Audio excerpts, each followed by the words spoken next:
canoe people. We inherited the sensibilities and traditions around that. Our people continue to be on the water every day, many of them today. That is something that our kids have never not known, and that really feels good to know that. A long time ago, everybody had these canoes up and down the river, and just looking at that and what they were used for, whether they just be working canoes or voyaging canoes, and then they became almost like a taxi. The everyday use of feeding your family and going from village to village, and the trades, trade was a big thing for us, and seeing the use of the canoes for that just kind of sparked everything that we did. Canoes and canoe culture are really important to Chinook culture, but because of federal Indian policy, for a long time, that way of being was diminished. Canoes weren't as prevalent in community until like the 80s. One of my great uncles was a canoe carver and was able to maintain carving canoes and other things underground, I guess you'd say. So it's always been present in community, just not really publicly.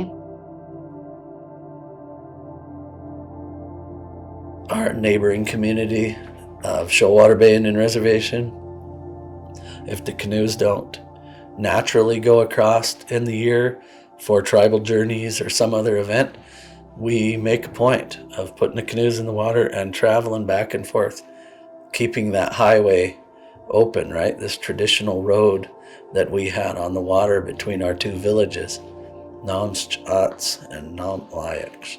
Here in Grand Round, we're removed from all our big rivers. We're removed from the Willamette, the Columbia, and the coast, that there was no need to carve canoes here. And so doing that first canoe was a big deal. Starting to look at canoes as a ways to change our lives here.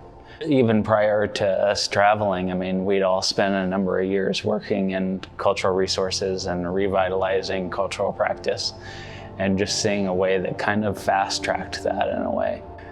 I'd worked in education and cultural education, and seeing how kids grabbed onto that and youth grabbed onto that as a way to learn culture. You can talk about stuff and do activities and read books, but living practice and going out and giving them a chance to be on the water and connect, and then go and connect with other communities really brought all those things back.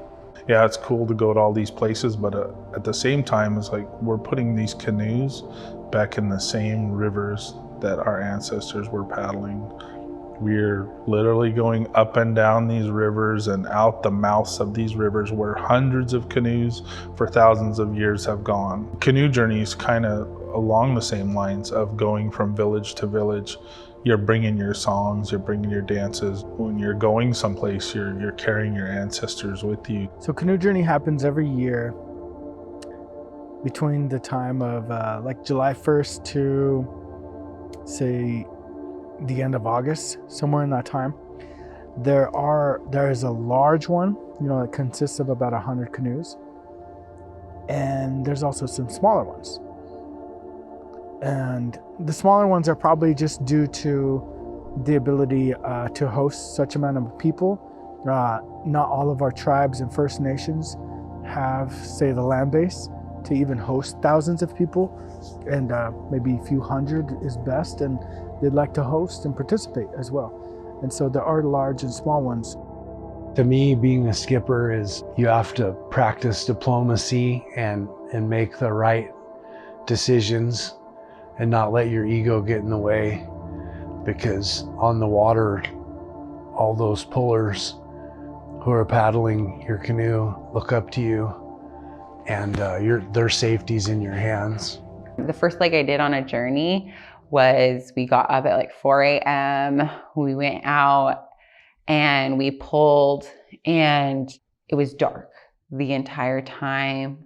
But you heard the people's breathing and heard the water, and it was just you just kept going. But the coolest thing about this day So not only was it dark, but then it was foggy and we couldn't see any of the land. And so we really had to rely on our skipper to get us there safely and make sure that we were in the channel and that we weren't gonna get run over or whatever. And we arrived and the sun was up, but it was still really foggy. And then all of a sudden there were bumblebees everywhere, like and resting on the water. And they couldn't figure out where the land was themselves. And all the canoes were like, where are we? What is happening? And then we hear trains, and it was like trains going by really loud. And then the fog like opens up and there's hundreds of people standing on the shore and welcoming us. You know, in Chinookan culture, we talk about the fog, and the fog is the ancestors. So it's the ancestors brought us to shore safely, and you know, and then they left so that the people can welcome us. And yeah, that's one of my very first experiences on Journey, as pulling on Journey. I think that the first journey that we went on was really just life-changing. The time that we'd spent in the canoes before was kind of warming up to it, and then going up and just seeing the things that it was bringing back to those communities. That it wasn't just this canoe trip or riding in canoes. It was all those things that come with doing that. Our connections to other villages and being on the water and the connection to the water. There are multiple ways that canoes and canoe culture is healing. Most canoe families follow the rules of the canoe, that you'll see people with copper rings on Journey. You make a commitment to these rules and to follow these rules when you go on Canoe Journey. You know, like any other tribal community, we have the negative effects of settler colonialism, the trauma associated with it. We have very clear rules within our community. And sometimes we will get somebody who just before Journey will have been doing something, and that we clean them up, you know, and it gives them the opportunity to get clean in a place where they're going to be held accountable, and they're gonna have people watching them, and they're gonna be having people supporting them. We are a family, and we have elders who are in their 80s, 90s, 100s. We have infants, women are pregnant.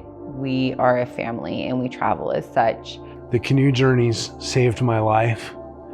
I spent most of my life using drugs and in and out of jails and juvenile institutions. The canoe way of life gave me a meaning and a sense of purpose, and how I fit in my community through that. I just pretty much jumped in head first.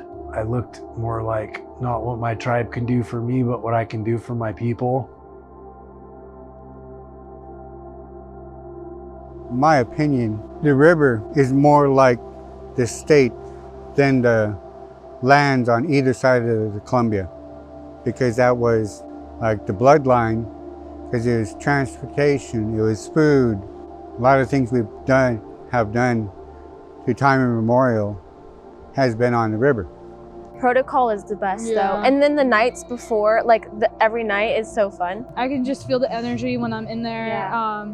Especially when we go to protocol, when we go to journeys, I can just feel the power, all the positivity around me, and it just makes me feel comfortable. It makes me feel like home. In a nutshell, protocols are the teachings from the past that guide us in the present, and if followed, lead to a better future. The wonderful thing about protocols, and specifically the landing protocol, it's acknowledging territory. You know, people like to talk about that we didn't have borders before, which isn't necessarily true. We had territories, and we respected the authority of the communities whose territory it was. You didn't come onto the Columbia River without, you know, following those protocols. That's what's really important about these landing protocols, is you're acknowledging that the people who hold Aboriginal title. So kids are growing up, they're understanding ideas of respect and reciprocity, because there is a reciprocal thing that happens at these welcomings, right? We ask permission to come and share food, song, dance, and they are welcoming us and are saying, come and we'll feed you and we'll take care of you, and that you're welcome here. It's so important for the continuation of culture to maintain these protocols. Those elders, when we started in 2010, they had made it a point that your growth is dependent on your ability to love and respect each other. And that's just why we continue to grow every single year. Whether people are from our culture or not, if they're pulling our canoe, they're our family. I remember this one time we had this young man, and we were going to have our coyote mask. I'm getting a little emotional. And we had him wear the mask as we were landing. And it was like, I'd known this young man for a long time, and like just sort of the feeling that you seen him get when he was wearing the mask, and sort of, we're doing this work, and it was really wonderful to see that, to see young people and adults, obviously, but young people have a moment in time in their life where they may not experience it at home or in other places, and just be exactly who they are, with no fear, no worry, just be exactly who their best self,